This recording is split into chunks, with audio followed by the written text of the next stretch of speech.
नमस्कार। राधे राधे। जय श्री राधे। गुरुर्ब्रह्मा गुरुर्विष्णु गुरुर्देवो महेश्वर गुरु साक्षात् परम ब्रह्म तस्मै श्री गुरुभ्यो नमः। कृष्णाय वासुदेवाय हरये परमात्मने प्रणतक्लेशनाशाय गोविंदाय नमो नमः। आइए कार्तिक महात्म्य। ब्रह्मा जी कहते हैं कि हे नारद, तुलसी की मंजरी सहित भगवान शालिग्राम का जो एक बूंद चरणामृत का पान करता है वह ब्रह्म हत्या आदि बड़े बड़े पापों से मुक्त होकर के वैकुंठ को प्राप्त हो जाता है।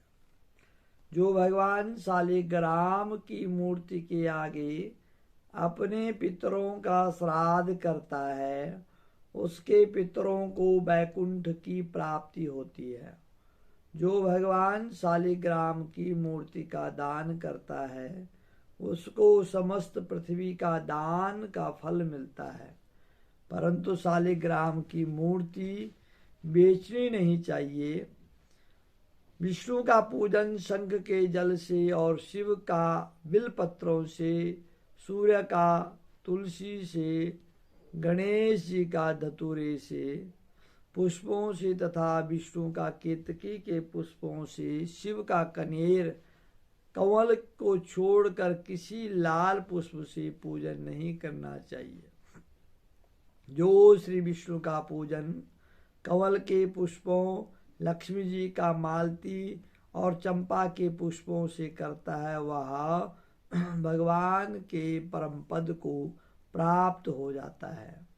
जो भगवान की अति प्रिय तुलसी से पूजा करता है उसकी महिमा कोई भी नहीं कर सकता। वह कभी माता के गर्भ में नहीं आता।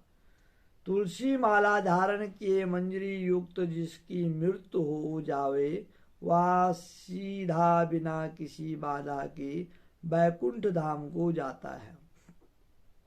तुलसी की छाया में पितरों का श्राद्ध करने से पितरों की अक्षय तृप्ति होती है। तुलसी का सिंचन गंगा, यमुना, नर्मदा के स्नान के तुल्य हो जाता है। तुलसी का वृक्ष लगाने, सींचने और स्पर्श करने से मनुष्य की काया, वाचा, मनसा तीनों प्रकार के पाप नष्ट हो जाते हैं। इस प्रकार कार्तिक का व्रत करने वाला शांत चित्त से तुलसी का पूजन, दक्षिणा नमस्कार करके हाथ जोड़कर प्रार्थना करें कि हे हरि प्रिय, देवताओं ने तुमको बनाया, मुनीश्वरों ने तुम्हारा पूजन किया और मैं आपको नमस्कार करता हूँ। इस प्रकार प्रार्थना करें। तुलसी माता के इस प्रकार से प्रार्थना करें।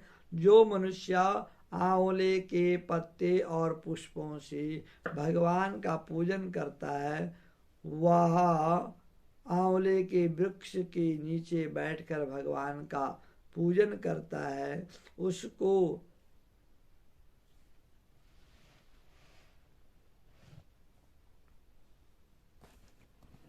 उसको सोने के फल और पुष्पों का फल प्राप्त होता है। जो मनुष्य द्वादशी को तुलसी तथा आंवले के पत्ते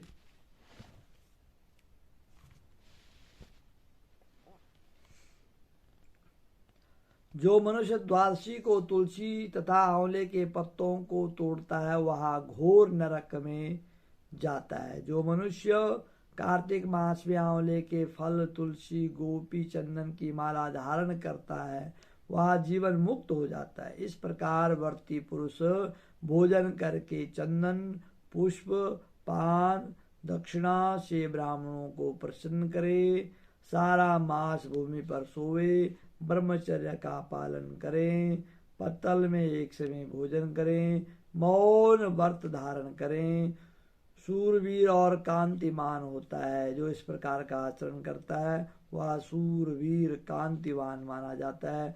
जो एक समय भोजन करता है वह भी आंवले के नीचे बैठकर उसके 1 वर्ष के पाप नष्ट हो जाते हैं। भर्ती मनुष्य को शहद, कांजी, दाल, तेल, कच्चा भोजन, दूसरे का अन्न, किसी प्रकार का तामसी भोजन, बुरे नामों वाली वस्तु का भोजन नहीं करनी चाहिए। रविवार को आंवला न खावें। देव, वेद, गौ, ब्राह्मण की निंदा न करें। मांस आदि का सेवन न करें। मिट्टी में उत्पन्न हुए नमक, मसूर, बासी भोजन, तांबे के पात्र में डाला हुआ दूध आदि केवल अपने लिए ही पकाया हुआ भोजन या सब मांस के बराबर होता है।